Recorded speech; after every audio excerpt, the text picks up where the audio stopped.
All right, so now we're going to talk about Aimee's chronic illnesses. And before we start, I just want to say Aimee has such a beautiful soul and spirit, dealing with all these chronic illnesses, as you can see in her presentation, how bubbly she is, like dealing with all this, you would have never thought. Like, it's crazy, right? And so kudos to her.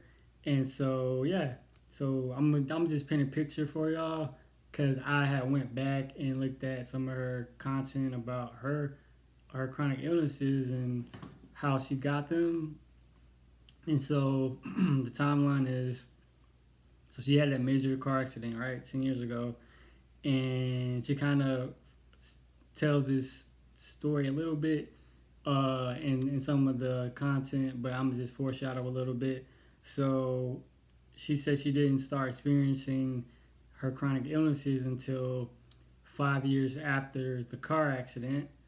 And so this is around the time with her background where she was becoming a teacher, becoming a math teacher, and doing her student teaching process. And she had gotten married around this time and was starting to have kids.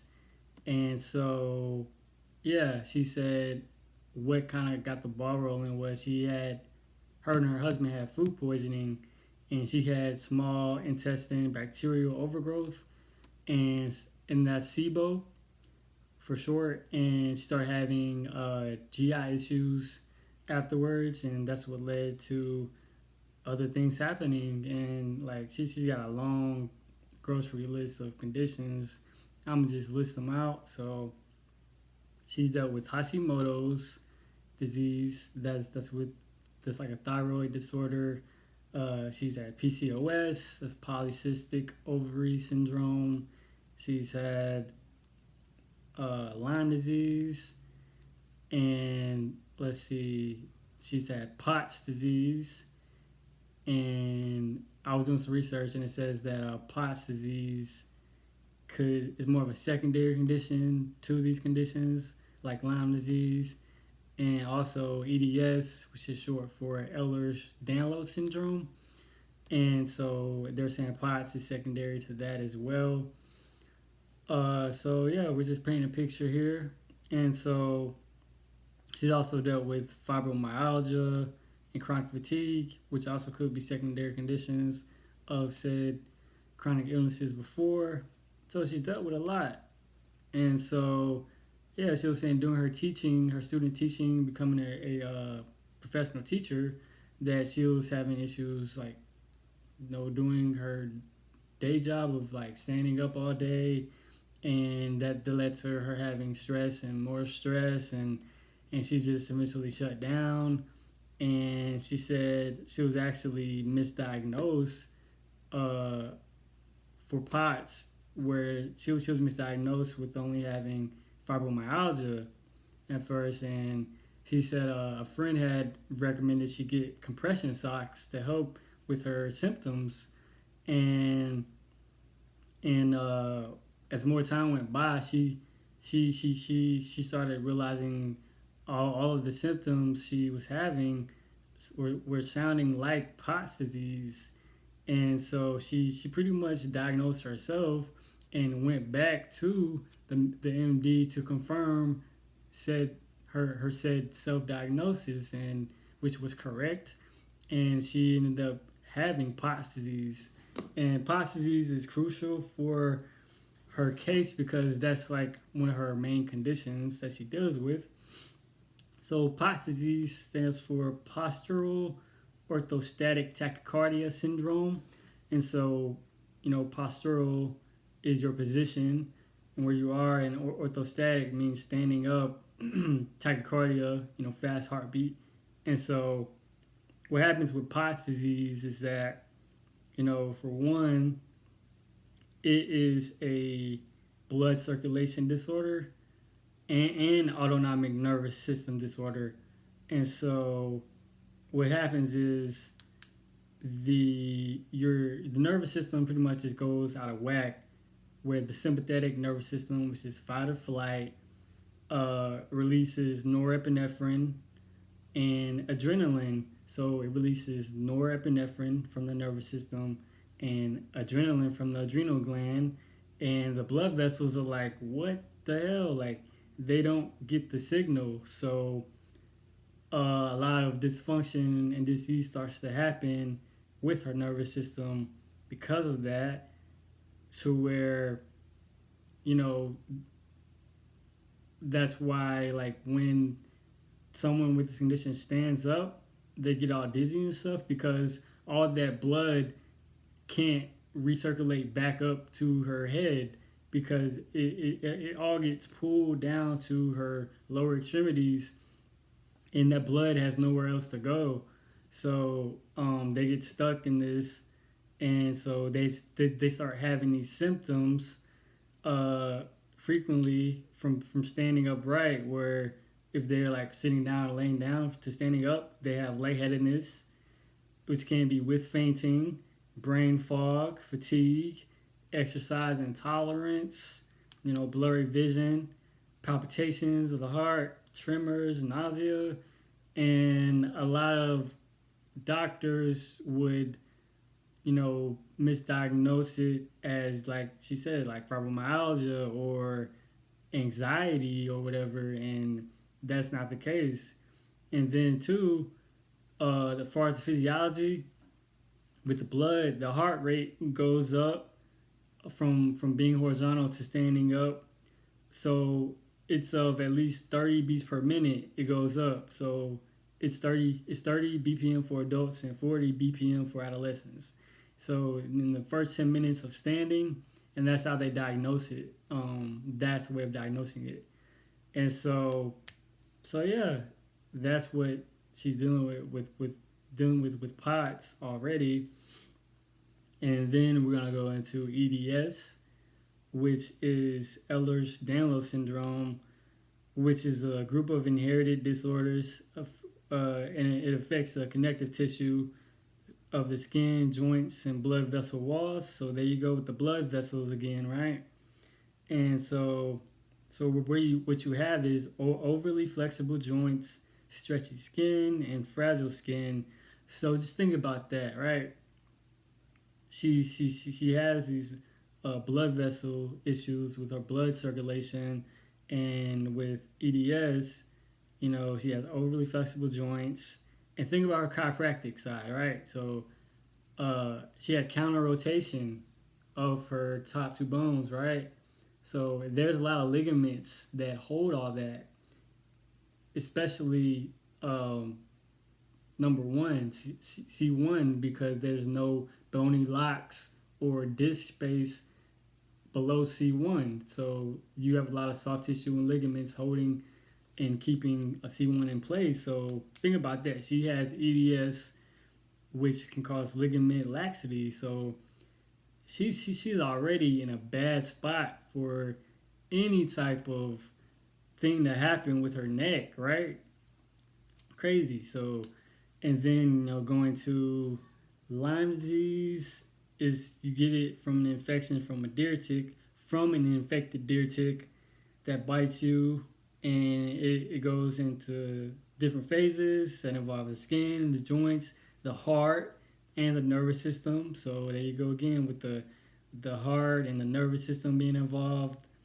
And Lyme disease is known for the bullseye rash. You get fever, stiff neck, headaches, body joint aches, which lead to fatigue, swollen lymph nodes, which leads to more rashes, Bell's palsy, which is a facial paralysis. And I don't know if you noticed in the video, like the way when she speaks, like that side of her lip, how it's kind of like stuck there a little bit. So I believe that's probably part of that Bell's palsy.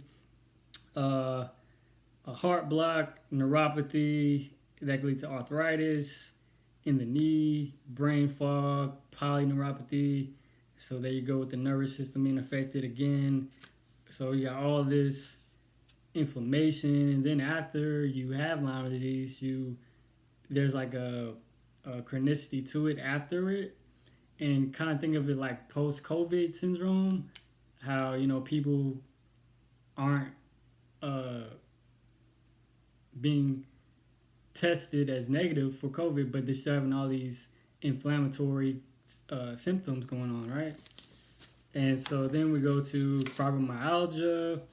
And so fibromyalgia is a long-term chronic condition that causes pain and tenderness throughout the body, causes musculoskeletal pain and fatigue, and it goes into genetic genes, like it's like about if your biological parent had it, then that's where it's traced from, and they can have flare-ups that triggered by health conditions like stress, life changes, all that stuff.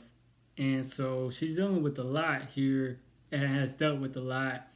And so her nervous system is always active, is always overly active. And it's just a recipe for madness, right? So that's what we're dealing with. That's what Aimee is dealing with here. And so conditions like fibromyalgia and EDS are genetically based.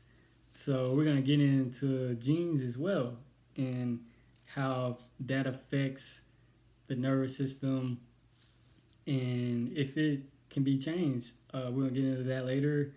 But yeah, as far as her chronic illnesses go, I found something from Yale that where someone who deals with multiple autoimmune conditions is called MAS, multiple autoimmune syndrome.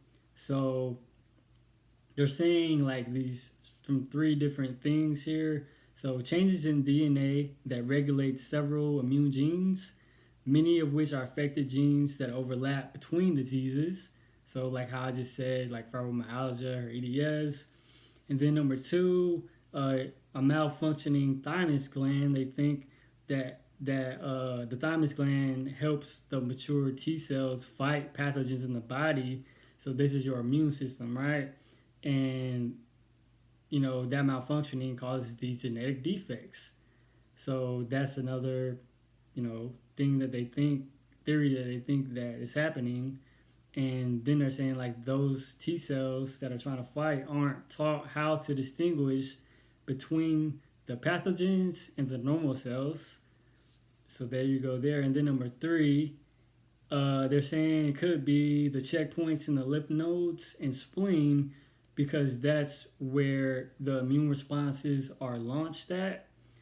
And they're saying those could be faulty, leading to more than one disorder.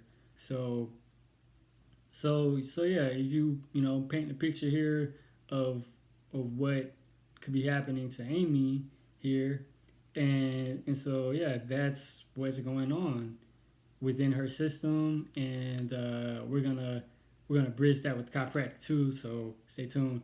And I also just want to reference, I've dealt with I wouldn't say autoimmune conditions myself, but I've had, I've been born and had asthma my whole life, asthma, allergies, food intolerances, and things such as that, which have a autoimmune response. So, and I still have things I deal with like, I'm always, my hands are always cold. I'm cold natured, things like that. So I get it to an extent, and I've had friends that have dealt with autoimmune conditions in chiropractic school, and so I know what it's like with these people who deal with these things, and I've managed some cases in chiropractic clinic in school with patients that have a lot of these autoimmune conditions, and how they can still live a good quality of life, and how they are co-managed with other healthcare professionals and managing their healthcare and advocating for themselves through it, and making sure they're getting what they need, and knowing when to say yes and no to treatment, and taking proactive steps like getting chiropractic care. And I've seen how the effects of chiropractic can help people with autoimmune conditions.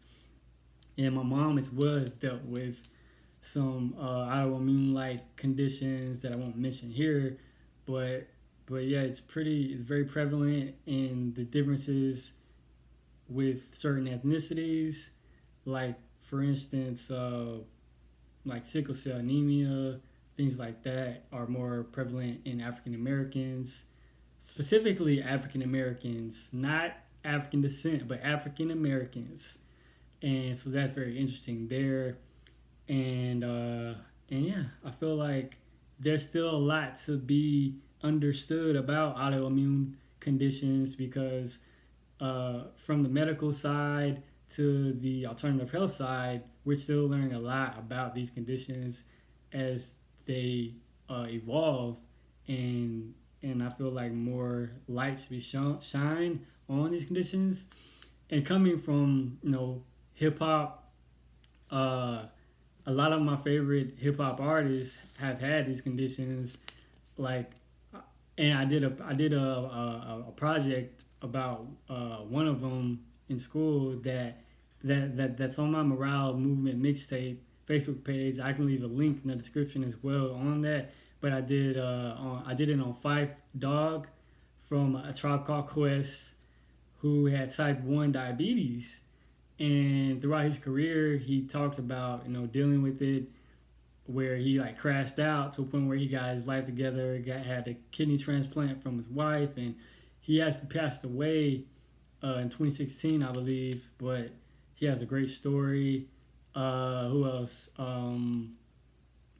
Phife, Dawg, type 1 diabetes, and then Prodigy from Mobb Deep, rapper from the rap group Mobb Deep. Prodigy, he passed away from sickle cell complications, I think in 2016, 2017.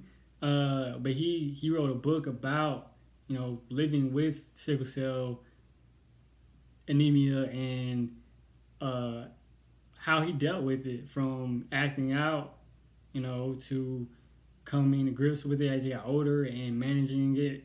So he has a great story. I listened to the audiobook on it. I forgot the name of it. But yeah, Prodigy with sickle cell anemia. And let's see, there's one more artist. Jay Dilla, one of my favorite hip hop producers of all time.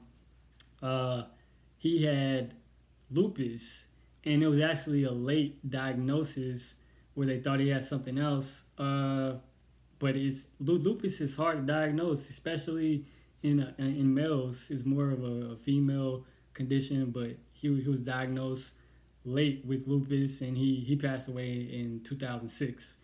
And he has a great story behind his condition and how he dealt with having lupus, and so yeah. So I feel like me doing this series is shining more of a light on autoimmune conditions and how chiropractic can be a part of that puzzle and helping with those conditions. So yeah, let's continue and see what else Aimee is talking about with her first visit to the Upper Cervical Chiropractor. Enjoy. But anyway, I went in to get my first alignment, and that was the worst day. It was so bad. I just didn't really know what to expect. I thought, from what I'd seen of chiropractors, they do like the right, the cracking and stuff. That is not what Upper Cervical Chiropractor is like.